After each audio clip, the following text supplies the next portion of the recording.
കാപട്യമില്ലാത്ത മനുഷ്യർ എന്നും ഈ ലോകത്തിൻ്റെ അനുഗ്രഹമാണ്.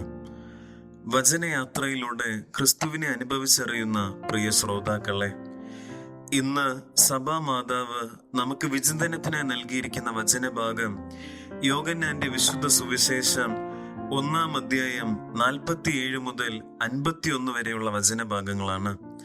നഥാനിയേലിനെ നോക്കി ക്രിസ്തുനാഥൻ, ഇതാ നിഷ്കപടനായ ഒരു യഥാർത്ഥ ഇസ്രായേൽക്കാരൻ എന്ന് വാഴ്ത്തുന്നതിനെ കുറിച്ച് നഥാനിയേൽ ക്രിസ്തുവിൽ വിശ്വസിക്കുന്നതും ഒപ്പം ഇതിനേക്കാൾ വലിയ കാര്യങ്ങൾ നീ കാണും എന്ന് ക്രിസ്തുനാഥൻ പ്രഖ്യാപിക്കുന്നതിനെയും കുറിച്ചാണ് ഇന്നത്തെ സുവിശേഷത്തിൽ നാം വായിക്കുക.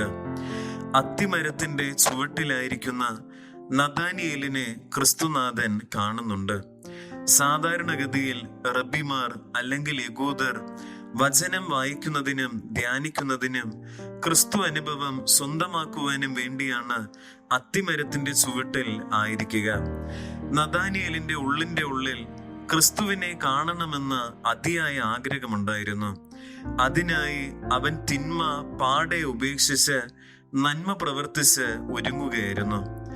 നമ്മുടെ ജീവിതങ്ങളിൽ ക്രിസ്തു അനുഭവം സ്വന്തമാക്കണമെങ്കിൽ, ക്രിസ്തുവിനെ കണ്ടറിയണമെങ്കിൽ പാപം വർജിച്ച് തിന്മ ഉപേക്ഷിച്ച് ക്രിസ്തുവിനെ കാണാൻ നാം ഒരുങ്ങേണ്ടിയിരിക്കുന്നു. സങ്കീർത്തനങ്ങളുടെ പുസ്തകം 32-ാം അധ്യായം 2-ാം വാക്യത്തിൽ നാം ഇപ്രകാരം വായിക്കുന്നുണ്ട്: കർത്താവ് കുറ്റം ചുമത്താത്തവനും ഹൃദയത്തിൽ വഞ്ചനയില്ലാത്തവനും ഭാഗ്യവാൻ. ഈ ഭൂമിയിൽ ജീവിക്കുന്ന ഓരോ മനുഷ്യന്റെയും പരമപ്രധാനമായ ആഗ്രഹവും ഇത് തന്നെയായിരിക്കണം.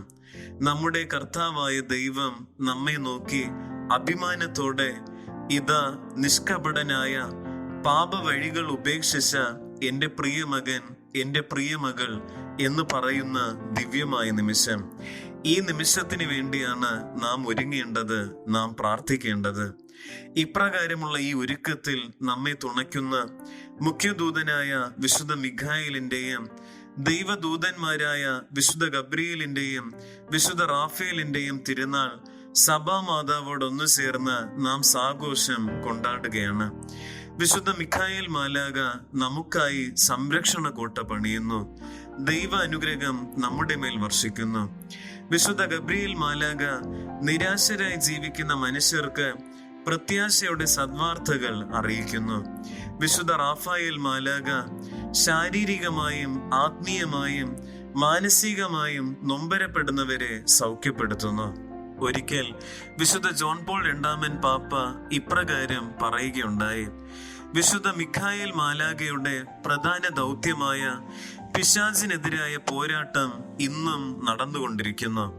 കാരണം പിശാച് ഇപ്പോഴും ലോകത്തിൽ ജീവിക്കുകയും സജീവമായി പ്രവർത്തിക്കുകയും ചെയ്യുന്നു.